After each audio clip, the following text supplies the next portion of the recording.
बाबू देखो, good morning to all of you. आप Dev ji centre Haspura YouTube पे जाकर के विजिट करो। हम संविधान का 30 क्लास डालेंगे और 30 क्लास में 395 अनुच्छेद और 22 भाग को खत्म करेंगे। लेकिन अभी हम संविधान सभा चलते हैं। संविधान सभा का एक पार्ट हम बता दिए हैं। संविधान सभा के बाद अपना 30 क्लास देखते हैं, ठीक है। संविधान सभा थोड़ा लंबा चैप्टर पड़ता है, डिटेल में पढ़ाना पड़ता है, ताकि यहाँ से बहुत डीपली क्वेश्चन पूछ देता है। कभी कभी बहुत ज़्यादा डीपली पूछ देता है। जैसे पूछ देता है कि जो संविधान सभा में 15 महिलाएं थी, तो उन 15 महिलाओं में से 15 महिला, मतलब पूछ देगा निम्नलिखित में से कौन सी महिला संविधान सभा की सदस्य नहीं थी, ये भी पूछ देता है, ठीक है ना। तो थोड़ा सा डिफरेंट टाइप का क्वेश्चन पूछ देता है संविधान सभा से, अलग अलग प्रकार के क्वेश्चन पूछे। इसीलिए मैंने सोचा चलो डीपली पढ़ा देता हूँ, ठीक है ना। और संविधान सभा को अलग अलग करके पढ़ाऊंगा। संविधान सभा बहुत सारे डेट्स भी आते हैं, जैसे संविधान सभा कब बना, और उसकी प्रारूप समिति की गठन कब हुई, और संविधान सभा की पहली बैठक कब हुई, संविधान सभा में प्रथम अस्थायी अध्यक्ष कब चुने गए, संविधान सभा के प्रथम अस्थायी अध्यक्ष कब चुने गए, संविधान द्वारा संविधान को लागू कब किया गया, संविधान सभा द्वारा संविधान को अंगीकार कब किया गया, ऐसा समझो ना। तो डेट्स को अलग कर देंगे, डेट्स को एक अलग वीडियो बना करके पूरे डेट्स को अलग कर देंगे, इसलिए ताकि आपको डेट से रिलेटेड संविधान सभा का क्वेश्चन पूछे तो वहां से भी क्वेश्चन ना छूटे, ठीक है। तो वहां से सब चीज अलग कर देंगे। अभी सिर्फ एक फैक्चुअल बता दे रहे हैं संविधान सभा के बारे में, जो फैक्चुअल कल बताए थे वो बता। जैसे कल हम बहुत सारा चीज बता देते कि संविधान सभा का जो गठन हुआ था वो किस मिशन के आधार पर हुआ था, कैबिनेट मिशन, ठीक है। अच्छा, संविधान सभा का जो गठन हुआ था वो कब हुआ था, जुलाई 1900। अच्छा, कैबिनेट मिशन के कितने सदस्य, 3 सदस्य, क्रिप्स, अलेक्जेंडर और लॉरेंस। देखो लॉरेंस याद रखना। अभी तुरंत एक सिद्धू मूसेवाला जो थे, गायक थे पंजाब के, उनको दिन दहाड़े गोली मार दी गई थी। तो उसको मारने वाला जो गैंग था ना, वो लॉरेंस बिश्नोई का गैंग था। तो लॉरेंस से कनेक्ट कर देना कि लॉरेंस बिश्नोई वहां पे पंजाब में मारा, और यह लॉरेंस लेकर के आए थे कैबिनेट मिशन लेकर के, किधर है, तो उससे कनेक्ट करके याद कर लेना, ठीक है ना। भूलना नहीं है, कहीं ना कहीं कनेक्ट करके याद करना है। ऐसे करते करते पहुंच गए थे आपको कि संविधान सभा में SC ST सदस्यों की संख्या कितनी थी, 33 थी। संविधान सभा में महिला सदस्यों की संख्या कितनी थी, 15। यहाँ तक आ गए थे बेटा, चलो। अब इसके बाद आगे आ जाते हैं, दूसरे क्लास में क्या आ जाते हैं, थोड़ा सा आगे जाते, पीछे वाला रिवीजन करते। देखो उसके बाद देखो, यहाँ से देखो, पहले संविधान सभा के प्रथम जो अस्थायी अध्यक्ष थे डॉक्टर सच्चिदानंद सिन्हा। कौन थे, डॉक्टर सच्चिदानंद सिन्हा, ठीक है ना। देखो डॉक्टर सच्चिदानंद सिन्हा को सिर्फ इसलिए हटाया गया, ऐसा नहीं था कि ये एबल नहीं थे, या ऐसा नहीं था कि उनमें काबिलियत नहीं थी कि संविधान सभा की अध्यक्षता कर सकते। काबिलियत थी, अच्छे थे, पढ़े लिखे व्यक्ति थे और बहुत जानकार व्यक्ति थे। सिर्फ इसलिए इनको संविधान सभा के अध्यक्ष पद से मतलब रिप्लेस किया गया था, हटाया गया था। बहुत बुजुर्ग थे, आज में बहुत ज्यादा बुजुर्ग थे, मतलब उतना एबल नहीं थे कि संविधान सभा के कार्रवाई को हैंडल कर सके। बुजुर्ग थे बेचारे, हमेशा बीमार रहते थे। इसके वजह से इनके जगह पे इनका हुआ था चुनाव कब, 9 दिसंबर 1946। उसके बाद 11 दिसंबर 1946 को राजेंद्र प्रसाद, किसको, राजेंद्र प्रसाद संविधान सभा का अस्थायी बनाएगा। क्या बनाएगा, अस्थायी अध्यक्ष बनाएगा, ठीक है। यहाँ तक क्लियर हो गया। प्रथम अस्थायी अध्यक्ष डॉक्टर सच्चिदानंद सिन्हा का बनाया गया था, कब, 9 दिसंबर 1946। उसके बाद 11 दिसंबर 1946 को राजेंद्र प्रसाद को अस्थायी अध्यक्ष बनाया गया। यहाँ तक क्लियर है। अब देखो संविधान सभा की कार्यवाही स्टार्ट होती थी 13 दिसंबर 1946। कब स्टार्ट होती थी, 13 दिसंबर 1946। संविधान सभा की कार्यवाही स्टार्ट होती है 13 दिसंबर 1946। कार्यवाही करने का मतलब बेटा कि क्या बनाना है, क्या नहीं बनाना है, संविधान कैसे फ्रेम करना है, संविधान में कौन कौन से उपबंध लाने हैं, कौन कौन से नियम डालने हैं, कौन कौन से उपनियम डालने हैं, यह सब कार्य कब से स्टार्ट हुआ बेटा, 13 दिसंबर 1946, ठीक है। अब देखिए जब कार्यवाही स्टार्ट हुआ ना बेटा, तो कार्यवाही कहीं से ना कहीं से तो स्टार्ट होती है, कुछ ना कुछ तो पहला चीज किया गया होगा संविधान सभा में। तो जो सबसे पहला कार्य किया गया, कार्रवाई स्टार्ट कहां से किया गया, जवाहरलाल नेहरू द्वारा पेश किया गया उद्देश्य प्रस्ताव के साथ। किसके साथ, उद्देश्य प्रस्ताव। अब देखो यहाँ पे क्वेश्चन पूछेगा कि संविधान सभा में उद्देश्य प्रस्ताव को पेश करने वाले व्यक्ति कौन थे, कौन थे? संविधान सभा में उद्देश्य प्रस्ताव को पेश करने वाले व्यक्ति कौन थे, संविधान सभा में उद्देश्य प्रस्ताव को पेश करने वाले व्यक्ति कौन थे। दूसरा क्वेश्चन, संविधान सभा की कार्यवाही किसके साथ स्टार्ट हुई थी, तो जवाहरलाल नेहरू द्वारा पेश किए गए उद्देश्य प्रस्ताव के साथ, ठीक है। दूसरा क्वेश्चन क्या आ जाएगा कि संविधान सभा की कार्रवाई किसके साथ स्टार्ट की गई थी, तो जवाहरलाल नेहरू द्वारा पेश किया गया उद्देश्य प्रस्ताव के साथ, ठीक है। तीसरा क्वेश्चन, उद्देश्य प्रस्ताव कब पेश किया गया था, या संविधान सभा में उद्देश्य प्रस्ताव को कब पेश किया गया था, 13 दिसंबर 1946। यह एक प्रस्ताव था। उद्देश्य प्रस्ताव क्या था, एक प्रस्ताव था, एक इसी प्रस्ताव को भारत के प्रस्तावना में शामिल कर दिया गया।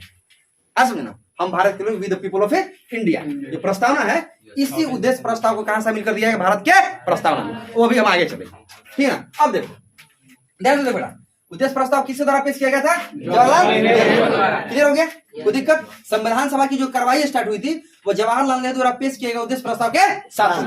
अब आगे देखो, इस उद्देश्य प्रस्ताव को जो स्वीकार किया गया था बेटा वो 22 जनवरी 1947 को। कब स्वीकार किया गया था, 22 जनवरी। देखो उद्देश्य प्रस्ताव को कब स्वीकार किया गया, कब कब याद हो गया, याद हो गया, सारे क्वेश्चन यहाँ तक क्लियर हो गए। आगे देखो, अब उद्देश्य प्रस्ताव को स्वीकार किया गया 22 जनवरी 1947। उद्देश्य प्रस्ताव से यही 4 क्वेश्चन है जो थे बता दिए, ठीक है ना।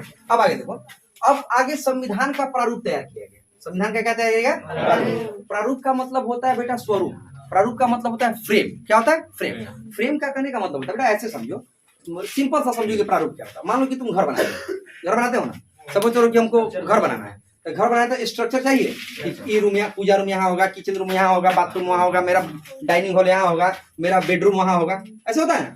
तो वही होता है प्रारूप। क्या होता है प्रारूप, स्ट्रक्चर। क्या होता है स्ट्रक्चर, स्वरूप, फ्रेम, ठीक है ना। तो संविधान कैसा होगा, संविधान को कैसा होना चाहिए, फ्रेमवर्क। जो फ्रेम तैयार करने वाले व्यक्ति थे वो कौन थे, बी एन राव। कौन थे, बी एन राव। संविधान का प्रारूप तैयार करने वाले व्यक्ति, संविधान का प्रारूप तैयार करने वाले व्यक्ति कौन से, फिर से पूरा नाम सुन लो, बेनिगेल नरसिंह राव, बेनिगेल नरसिंह राव, बेनिगेल नरसिंह राव, बेनिगेल नरसिंह राव। याद हो गया, ठीक है। अब देखो इस पर देखो, संविधान का जो प्रारूप तैयार किए थे वो कौन के थे, बी एन राव, ठीक है ना। अब याद होगा, देखो प्रारूप, देखो इस प्रारूप को तैयार करने में एक समिति अहम भूमिका निभाई थी। उस समिति का नाम था प्रारूप समिति। क्या नाम था, प्रारूप समिति, ठीक है ना। एक प्रारूप समिति थी, उस प्रारूप समिति का अन्य नाम था पांडुलेखन समिति। क्या नाम था, पांडुलेखन समिति, ठीक है ना। फिर से देखो, संविधान का प्रारूप तैयार करने में अहम भूमिका निभाई थे बी एन राव, ठीक है ना, ठीक है। अब इस जो प्रारूप संविधान की जो संविधान का जो प्रारूप तैयार करना प्रारूप समिति थी, ठीक है ना, उसका अन्य नाम था पांडुलेखन समिति। क्या नाम था, पांडुलेखन समिति, ठीक है ना। जो प्रारूप तैयार किया संविधान का उसका नाम दे दिया प्रारूप समिति, और उसका अन्य नाम दे दिया गया पांडुलेखन समिति। क्या नाम दे दिया, पांडुलेखन समिति। तो प्रारूप समिति का अन्य नाम क्या होगा, पांडुलेखन समिति। प्रारूप समिति का अन्य नाम पांडुलेखन समिति, ठीक है ना। अब देखो पांडुलेखन समिति या प्रारूप समिति में 7 सदस्य। कितने सदस्य, कितने सदस्य, 7। प्रारूप समिति 7 सदस्यों को मिलाकर के बनी।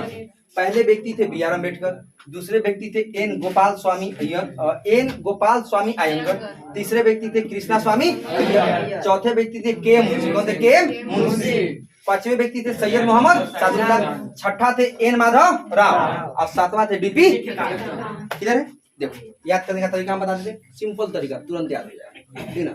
पहले यहाँ से देखो, संविधान का प्रारूप तैयार करने वाले व्यक्ति कौन थे, बी एन राव। उनका पूरा नाम था बेनिगेल नरसिंह राव। संविधान का प्रारूप तैयार करने वाला व्यक्ति कौन थे, कौन थे, कौन थे। अच्छा, यह जो प्रारूप तैयार हुआ था यह प्रारूप समिति द्वारा किया गया था। किस द्वारा, प्रारूप समिति। प्रारूप समिति का नाम, प्रारूप समिति का नाम, फिर से प्रारूप समिति का नाम था पांडुलेखन समिति। उस प्रारूप समिति का गठन 7 सदस्यों को मिलाकर किया गया। कितने सदस्यों को मिलाकर, जिसमें पहला व्यक्ति अम्बेडकर, पहला व्यक्ति, दूसरा व्यक्ति अयंगर, दूसरा व्यक्ति, तीसरा कृष्णा स्वामी अय्यर। कौन थे, कृष्णा स्वामी। चौथा व्यक्ति के मुंशी। कौन थे, पूरा नाम था कन्हैयालाल मणिकलाल मुंशी। ठीक है। चौथा व्यक्ति कौन थे, के एम मुंशी। कौन थे, के एम मुंशी। 5वां व्यक्ति थे सैयद मोहम्मद सादुल्लाह। कौन थे, सैयद मोहम्मद। 6ठा व्यक्ति एन माधव राव। कौन थे, एन माधव। और 7वां व्यक्ति थे डीपी खदान। कौन थे, डीपी।